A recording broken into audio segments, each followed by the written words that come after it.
Hey everyone, I'm Devin Dwyer in Washington. You're watching ABC News Live, and we're here with some breaking news now.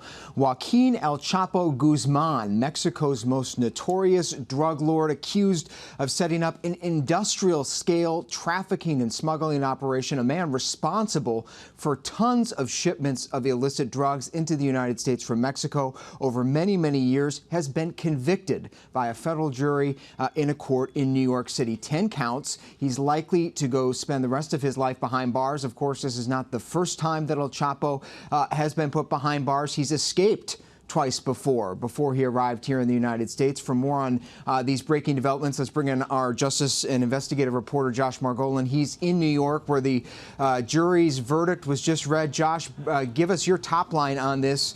It seems like a pretty significant development, and 10 counts. He's going to likely go behind bars for the rest of his life. Look, Devin, the big headline here is that it took longer than people thought, but frankly, this is the result that prosecutors and the FBI and the DEA had said they anticipated all along. They felt the charges were a complete home run. They thought their evidence was incredible. Really, the question always had been, would they ever get Chapo to the United States to actually face charges? That was always the big if. And then once the Mexicans turned him over, right at the dawn of the Trump administration, it seemed like almost a foregone conclusion. So much so that as the jury spent over 5 days deliberating, there were stories and questions among analysts of what's taking so long, that this should have been, open and shut.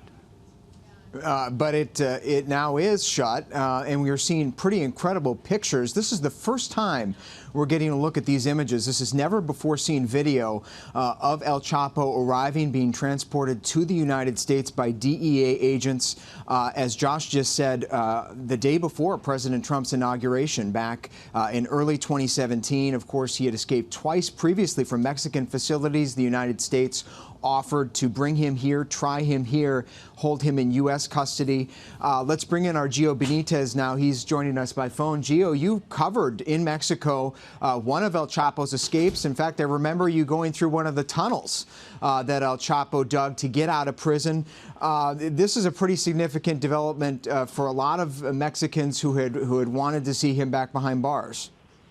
Oh, absolutely, Devin. And, when we were in that tunnel, one of the things that really struck me is how incredibly organized this tunnel was. I mean, this was a really sophisticated underground operation that was going on.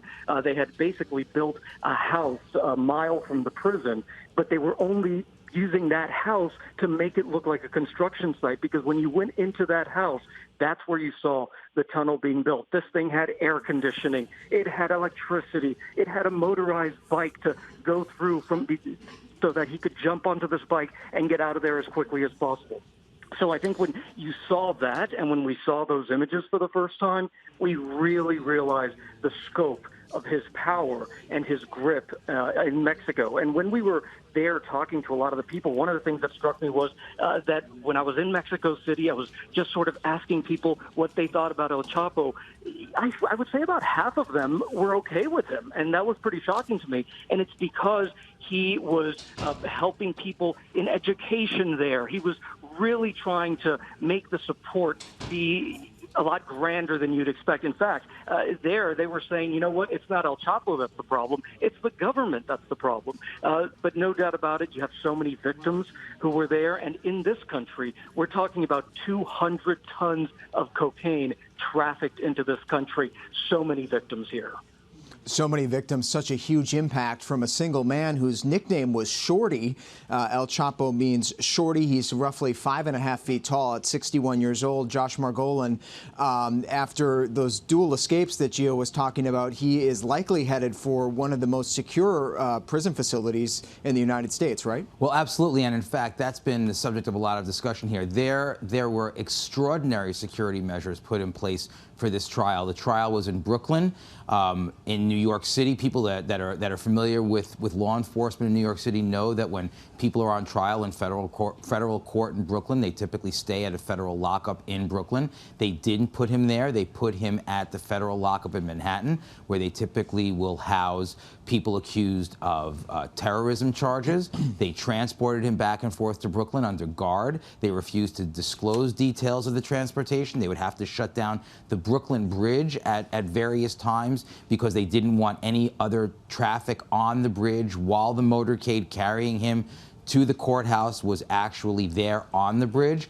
In the courthouse, you know, you have to go through the standard security at any federal courthouse in the country, but they had special security measures in place for that courtroom. I remember some years ago, I covered a trial in that federal courthouse of a mob boss, and there were extra security measures. These measures outstriped those. And the truth is, they didn't really fear that he was going to be able to tunnel out of an American courthouse or an American jail, but they knew that this man had resources and he was resourceful, and that he had done these things. He had escaped in grand fashion, as Gio said, from being held twice in Mexico. And the whole point of the Mexicans bringing Chapo to the Americans to have him stand trial here was because they wanted to ensure that he would not escape again. So the Americans, they had a lot of skin in the game. They had to make sure that he did not get out.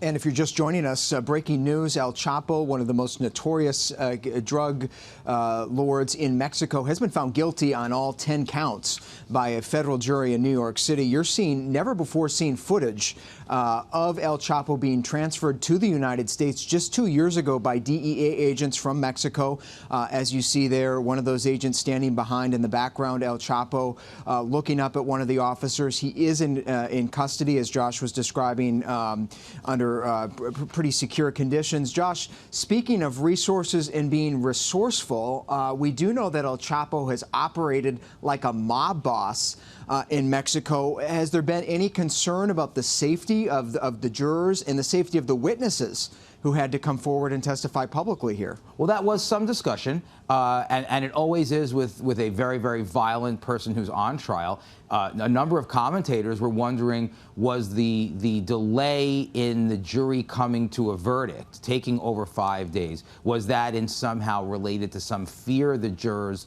might have for their own safety? Frankly, I was talking to other journalists who were watching this, and people were remarking among reporters that would you really want to be on the jury for this kind of a trial? And the truth is, it has to be taken into account. The judge has taken extra special precautions in terms of keeping identities safe, secure, not releasing information, not releasing the identities of cooperating witnesses. But truth is that there is always a level of danger associated with this, but there's still, the jury did its job. It listened to 3 months of testimony, and then the jury took its time, 5.5 days of deliberations, and they came to this result: guilty on all 10 counts. And I go back to Gio Benitez, who has done extensive reporting in Mexico on El Chapo, on the drug operation there. Gio, you know, there had been a strategy in place by U.S. and Mexican officials going after the drug cartels to take aim at the top, to go after the leaders of those cartels. They took out El Chapo. They celebrated that. But many of those operations are still in place. What do you know about sort of the state of affairs of the organization that El Chapo used to lead? Yeah, I mean, the Sinaloa cartel is very, very powerful in Mexico. So no doubt about it, this does not put an end to those cartels. This will continue. It is big business. And as we know, so many people are involved in this business. One of the things that's interesting, though, you know, Josh was talking about how long this was taking to try in court.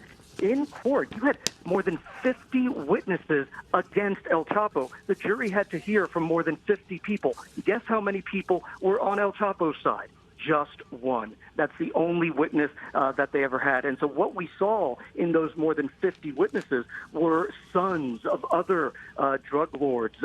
In fact, the son of one of his partners in the Sinaloa cartel testified against El Chapo. So a lot of people from those cartels were involved as witnesses in this case. And Gio Bonita is joining us by phone. Thank you, Gio, and thanks to Josh Margolin, our justice and investigative reporter from New York. Let's go now to NJ Burkett with our affiliate WABC in New York City. He's outside the Brooklyn federal court where El Chapo, the notorious Mexican drug lord, has just been found guilty on 10 counts. NJ, what... and we did just lose him, but we'll go back to NJ in a second. But our Aaron Katursky has also been covering the story and joins us now. Aaron, give us your reaction and help us understand what the 10 counts are. What has he been found guilty of? Now, broadly, El Chapo was accused of running a continuing criminal enterprise. It was really kind of an industrial state of drug production. And in that charge, it made clear that as leader of the Sinaloa cartel, over the last 2 decades, El Chapo and his cartel delivered almost 200 tons of cocaine into the United States, not to mention the methamphetamine and the heroin, all the other illicit drugs. And I think the charge, even though it sounds kind of clinical, doesn't quite do justice to what federal prosecutors and the DEA have come to learn about El Chapo. He really invented the modern-day drug trade.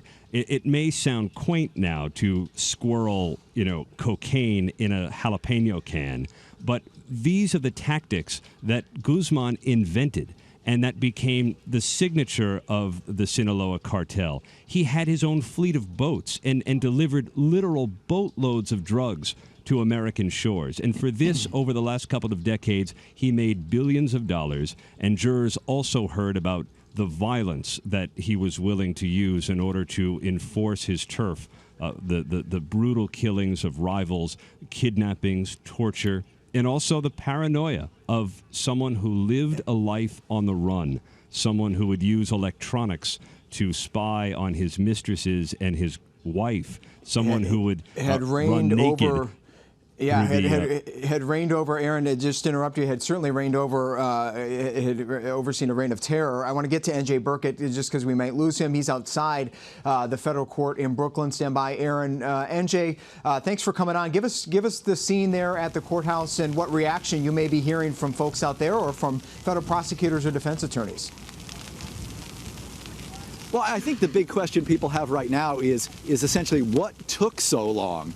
As Aaron has pointed out, I mean, this was a very complex trial, over 50 witnesses, 11 weeks of testimony, an epic trial in every sense of the word. But what's going on here right now? What's going on is an ice storm, and that has impacted a lot of our communications here and our ability to broadcast live from outside the Eastern District Courthouse. But yes, at about 12:25 this afternoon, the verdict was read in court by the judge. El Chapo, Joaquin Guzman, convicted on every count in the federal indictment against him. And I believe Aaron probably pointed out to you that he is also facing indictments in 5 other jurisdictions here in the United States. Those charges, those indictments will stand. They will not be dismissed in the event, unlikely as some might view it, that El Chapo wins an appeal of his conviction here. He could still face trial and certainly would face trial in any one of those 5 other jurisdictions, which would include El Paso, San Diego, and Chicago, Florida, for example. So this certainly would not be the end of the road for El Chapo legally. But at this point, it certainly does appear it is the end of the road, at least with respect to the New York conviction. I mean, he's been convicted now, and so he faces a mandatory sentence of life in prison without parole, Devin. All right, NJ Burkett for us. Thanks so much, NJ, for braving the elements. Appreciate your reporting. Great to get you in here on ABC News Live with our affiliate WABC. Aaron, closing thoughts from you on this moment. You're someone who's covered many of these big cases. This certainly is a big one. Oh, no question. The DEA has long considered Joaquin Guzman to be the biggest criminal in the world. Not, Al Capone, not even Osama bin Laden. They attribute far more deaths to El Chapo and the Sinaloa cartel than to any other single criminal in history. And so for them, getting him into the United States, and he was extradited from Mexico on the eve of President Trump's inauguration in 2017, and then now getting him convicted and we'll hear soon from the U.S. Attorney and from the heads of some of the organizations that were helping to prosecute him. This is a singular moment. However, they will also say in the same breath that they do not believe that Guzman's arrest, capture, now conviction will stem the flow of illicit drugs into the United States. For every Joaquin Guzman, there is another one in his wake, and some of the tools of the trade that he perfected are now signature and are being used by, in some cases, rivals or other members of the Sinaloa cartel itself. Aaron Katersky for us in New York. Certainly, Aaron, as you said, a blow, though, to that massive Sinaloa drug cartel, and in a message sent to drug cartels in Mexico, one that the United States has long been trying to send. Thank you so much for that. And Josh, I want to bring you into this. It also seems to be a pretty significant milestone in the relationship, law enforcement relationship between the United States and Mexico, despite all the tensions over things like the border wall, migrants, and the like. Here is a moment of cooperation. The Mexicans turning him over, the U.S. prosecuting him, and both sides likely very happy with this outcome. You know, Devin, that's true. And in fact, it is a bit of a split screen, because while the president has been critical of Mexico and was critical of Mexico during the campaign and right at the start of the administration, El Chapo was turned over to the Americans as Trump was coming into office, and it was a result that President Obama could not achieve, because there was a lot of back and forth while Obama was still president about whether or not Guzman would get here. I don't know. None of us could know the hypothetical of what would happen if it were again today. But there was some cooperation. Now, there is on the flip side, as American law enforcement will tell us privately, without necessarily putting their names to it, there was a great deal of fear that Guzman would not be tried successfully, that he could escape if it all happened in Mexico. This trial, you know, opened the window for us to get a peek into the whole system of payoffs and bribery that went on between the Sinaloa cartel and government officials in Mexico. So clearly there was a thought, definitely among American law enforcement, that the only way to bring him to justice and lock him up with conviction would be here in the United States. But one never knows. You know, it was said at the start, I think you said in your open, talking about the industrial size of his operation, he really did turn, you know, drug trafficking into big business. Aaron talked about it, Gio talked about it, 200 tons. Boats and submarines and tunnels and people on his payroll to make sure that things happen. This is not some, you know, corner drug dealer who's dealing to people that come up in a car. Yeah, this is a big deal. Josh Margolin, terrific reporting. Great to have your voice in this conversation. Thank you very much, sir. And just to recap for our viewers, if you're just joining us, some breaking news out of federal court in Brooklyn, New York, where a jury has just found El Chapo Guzman, one of the most notorious Mexican drug lords, the leader of the Sinaloa cartel, guilty on 10 counts of leading a really industrial-scale smuggling and drug trafficking operation, resulting in many tons of illicit drugs brought into the United States and other places over his many years in power. The nickname El Chapo, meaning shorty, just 5.5 feet tall, 61 years old. El Chapo now likely to be held in a highest security facility in the United States.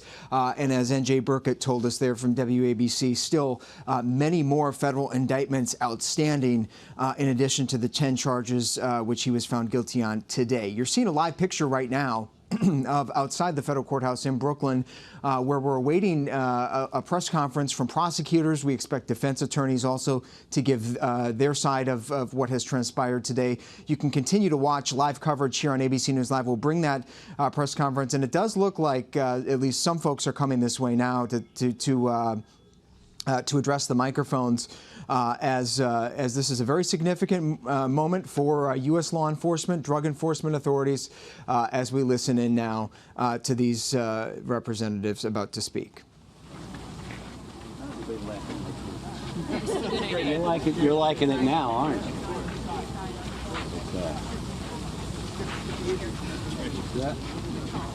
Good. Yeah, how you guys want to line up on that side there? Okay.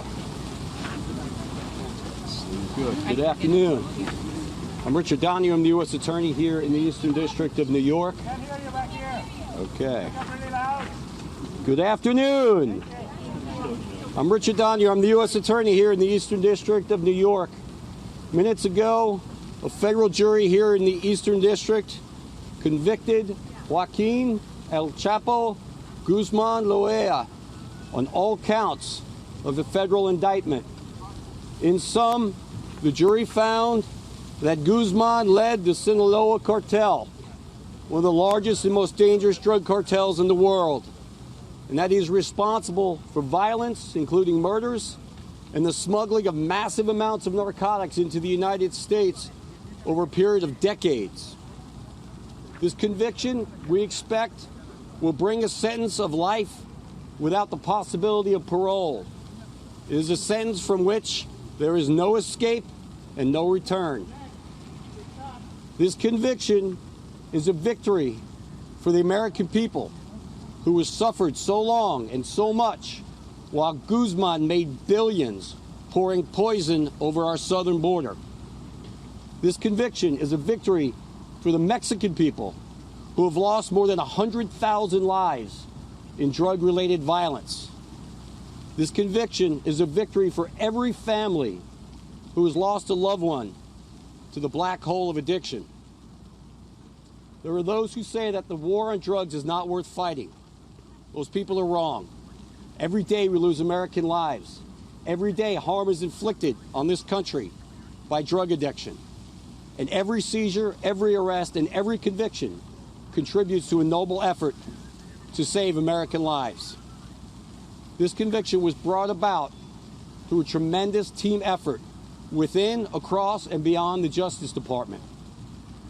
I first want to thank this remarkable trial team, remarkable and resilient trial team, made up of Eastern District Assistant United States Attorneys Gina Parlavecchio, Andrea Goldberg, Michael Rabati, Patricia Natopoulos, Hiro Mehta, Southern District of Florida Assistant United States Attorney Adam Fells, and trial attorneys Amanda Liscombe, Anthony Nardozzi, and Brett Reynolds from the Narcotics and Dangerous Drugs Section in Washington.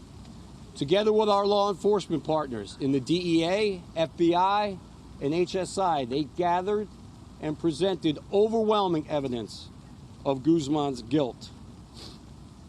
I would also like to thank paralegals Huda Abusher, Melissa Bennett, Eileen Rosado, Angel Jimenez, and others who skillfully supported the prosecution team. We'd also like to thank our colleagues in the United States Attorney's offices in the Northern District of Illinois, the Southern District of New York, the Southern District of California, the Western District of Texas, and the District of New Hampshire for their tremendous contributions to this effort. I would also like to extend our sincere thanks and appreciation to the United States Marshal Service, the NYPD, our court security officers, DHS's Federal Protective Service, and others who have, through selfless service, vigilantly protected the courthouse and the surrounding area on a 24/7 basis under challenging circumstances. This trial has pulled back the curtain on international drug dealing in a way that no other trial has. It revealed that Guzman and his co-conspirators were responsible for smuggling hundreds of tons of cocaine, heroin, methamphetamines, and marijuana into the United States. It also revealed that they were only able to operate on that scale because of endemic corruption. This is unacceptable and it will end. This is a day of reckoning, but there are more days of reckoning to come. We would like to thank the judge for a fair and efficient trial, and most of all, we would like to thank the jurors for their commitment, their patience, and the careful attention they paid to the evidence throughout the long course of this trial. I'd now like to give you the next presenter, Acting DEA Administrator Udom Dillon. Good afternoon. I'm the Acting Administrator for the Drug Enforcement Administration, Udom Dillon. Today's conviction of Joaquin El Chapo Guzman demonstrates the dedication and determination of the men and women of the Drug Enforcement Administration to bring the world's most dangerous and prolific drug trafficker to justice. El Chapo is responsible for unthinkable amounts of death and destruction both in the United States and in his own country of Mexico. Guzman's deadly drugs destroyed many American families for nothing more than greed and power. This conviction is a huge victory for the thousands of DEA agents worldwide and all of our law enforcement partners in the United States, in Mexico, and around the world who work tirelessly to bring this man to justice. The success of this case is a testament to the strength of our relationship with our Mexican counterparts.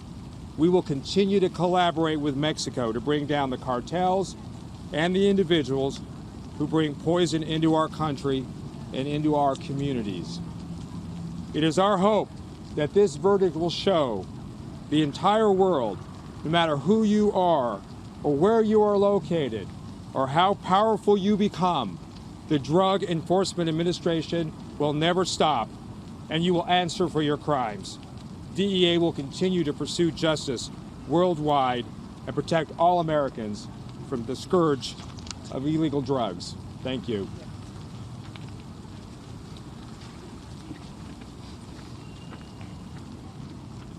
Throughout the past 12 weeks, the American public and the world had a backstage pass to the rise and fall of the leader, the most notorious, infamous, and dangerous drug cartel in history. Prior to the trial, El Chapo was a household name synonymous with wealth, power, fortune, and fame. However, throughout the trial and in many, many chilling witness testimonies, the American public and the world was introduced to the real El Chapo, a ruthless killer, a violent drug trafficker, arms trafficker, money launderer, and manipulator. El Chapo was the man behind the curtains. He pulled all the strings. He directed all of the production, the smuggling, the transportation, distribution of billions upon billions of dollars worth of narcotics into the United States. El Chapo was the leader of the Sinaloa cartel. The cartel responsible for pushing thousands of tons of cocaine, methamphetamine, heroin, fentanyl, marijuana into our communities, our neighborhoods, all across America. Today's verdict is a victory for law enforcement. But more importantly than that, today's verdict is justice. It's justice for the many thousands upon thousands of victims of overdose. It's justice for their families. It's justice for their friends, for their communities, for their towns, and for their cities. The Sinaloa cartel is responsible, in large part, for the opioid crisis, since it was the Sinaloa cartel that first introduced America to Mexican heroin laced with fentanyl. So justice has been served. I'd like to thank all our partners in the DETF, the Drug Enforcement Task Force, specifically the NYPD, the New York State Police. Also like to thank our federal partners, Eastern District of New York, Department of Justice, HSI, FBI, the U.S. Marshals, CBP, and the many thousands upon thousands of other law enforcement, state and local and federal partners that worked to capture, to extradite, and eventually convict El Chapo. Thank you very much. Special Agent in Charge, DEA Raymond Donovan. Next up is Assistant Director Bill Sweeney, FBI. Good afternoon, everybody. Thank you. Today's message and today's verdict was a powerful statement, both on behalf of victims across the globe and countless law enforcement officers who lost their lives fighting and tracking and hunting this individual. I'd like to express our gratitude to the many people that worked with us on our FBI Safe Streets task forces across the country. None of this is possible without partnerships, both here in the U.S. and across the globe. The people standing behind me are a tremendous picture of what's good in this instance, and they've done tremendous work to bring justice for everybody involved. I want to thank you and pass it on to Angel Melendez for from HSI. Thank you, Bill. My name is Angel Melendez. I'm the Special Agent in charge for Homeland Security Investigations. I want to start off by saying today is a historic day in American justice. 2 years ago, when Joaquin El Chapo Guzman was extradited to the United States to face the charges for which he was convicted today, during the announcement, we had the opportunity to mention that upon his arrival here in New York, the realization of American justice, of facing American justice, was sinking in. And today we say American justice has been served, ending his days of evading law enforcement, ending his murderous ways and his propensity of carrying out violent acts, all in support of his drug trafficking efforts to poison our streets here in our country. To reach such an important day, it takes a village. And this was a village and all of government effort. I have to commend the A-team, the Avengers, the prosecutors that tried this case for the last 12 weeks relentlessly into achieving the conviction. I also want to commend the countless investigators of law enforcement here in the United States and elsewhere that worked arduously to ensure that El Chapo was investigated, that he was captured, that he was extradited, that he would face his charges, and eventually be convicted. I want to highlight the efforts of our HSI special agents out of our Phoenix office, and particularly here in New York of our El Dorado task force in New York City that worked hand in hand with DEA, FBI, NYPD here in the city, and other agencies to achieve this monumental goal. I want to end by indicating that one of the important things about this conviction is the fact that it sends a resounding message to those individuals out there, no matter where they are, that are involved in drug trafficking as El Chapo was. You are not unreachable. You are not untouchable. And your day will come. I'll make a couple of comments for the Spanish press. Hoy es un día histórico. Es un día histórico el veredicto de culpabilidad en contra Joaquin El Chapo Guzman.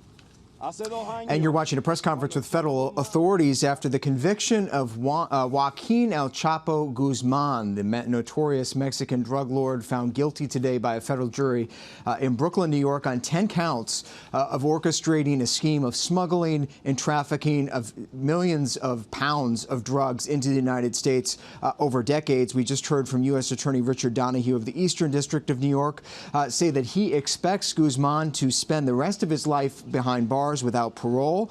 He said it's a sentence that will allow him no escape and no return, an allusion to the 2 times previously that Guzman has escaped from behind bars. Let's bring in our Aaron Katursky, who has covered this case from the start. Aaron, closing thoughts from you and any reflections on what the authorities were saying there about how this is very much justice for the hundreds of thousands of Americans who have become addicted to drugs. I think it's striking that the DEA believes that Joaquin Guzman is responsible now for the nation's ongoing opioid epidemic. You heard Ray Donovan, that's really his name, the head of the DEA here in New York, blame Guzman and the Sinaloa cartel for being the first ones to introduce Mexican heroin laced with fentanyl into the United States. And we all know how big a problem fentanyl has become. And they laid that right at the feet of Joaquin Guzman.